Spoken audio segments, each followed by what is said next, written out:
બીજા એક મહત્વપૂર્ણ સમાચાર પર નજર કરીએ તો ધાર્મિક માલવ્યાને ટિકિટ મળશે કે નહીં તેના પર સસ્પેન્ડ। સુરત મહાનગરપાલિકા ચૂંટણીના પ્રબળ દાવેદારમાં આ નામ ચર્ચાતું હતું। પાટીદાર યુવાન તરીકેની ઓળખ ધરાવે છે ધાર્મિક માલવ્યા। ત્યારે ધાર્મિક માલવ્યાને સંગઠનમાં મોટી ભૂમિકા આપવાની ચર્ચાઓએ જોર પકડ્યું છે।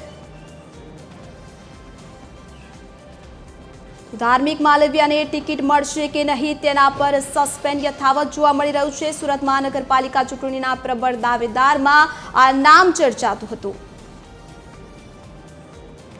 તો આ અંગે વધુ જાણકારી સાથે દેવેન ચિત્તે એસોસિએટ એડિટર ફોન લાઈનથી જોડાઈ ચૂક્યા છે। જી દેવેન, જણાવશો ધાર્મિક માલવ્યા કે જેનું નામ ચર્ચાઈ રહ્યું છે ટિકિટ મળશે કે નહીં તેને લઈને પણ સસ્પેન્ડ યથાવત જોવા મળી રહ્યું છે। જી હજી સુધી સત્તાવાર રીતે ભારતીય જનતા પાર્ટી દ્વારા એક પણ ઉમેદવારનું નામ જાહેર કરવામાં નથી આવ્યું, પરંતુ સૌથી આશ્ચર્યની વાત એ છે કે આમ આદમી પાર્ટીમાંથી જેમણે વિધાનસભાની ચૂંટણી લડી હતી એવા ધાર્મિક માલવ્યા કે જે પાટીદાર આંદોલનના પણ ખૂબ મોટા ચહેરા હતા, તેમણે કોર્પોરેશનમાં ભારતીય જનતા પાર્ટી તરફથી ટિકિટ માંગી છે। તેમણે પોતાનું ફોર્મ પણ ભર્યું છે અને જે પ્રકારે સૂત્રો પાસેથી માહિતી મળી રહી છે કે જે કેટલાક નામો નક્કી છે એ નામો પૈકી ધાર્મિક માલવ્યાનું પણ નામ છે, કારણ કે આમ આદમી પાર્ટીની સામે પાટીદાર વિસ્તારની અંદર ધાર્મિક માલવ્યા એક સારો ચહેરો પુરવાર થઈ શકે છે અને તેના કારણે જ ભારતીય જનતા પાર્ટી દ્વારા તેમની સાથે પહેલાથી સંકલન થઈ ગયું હશે અને સંકલન થઈ ગયા બાદ જ તેમણે ટિકિટ માંગણી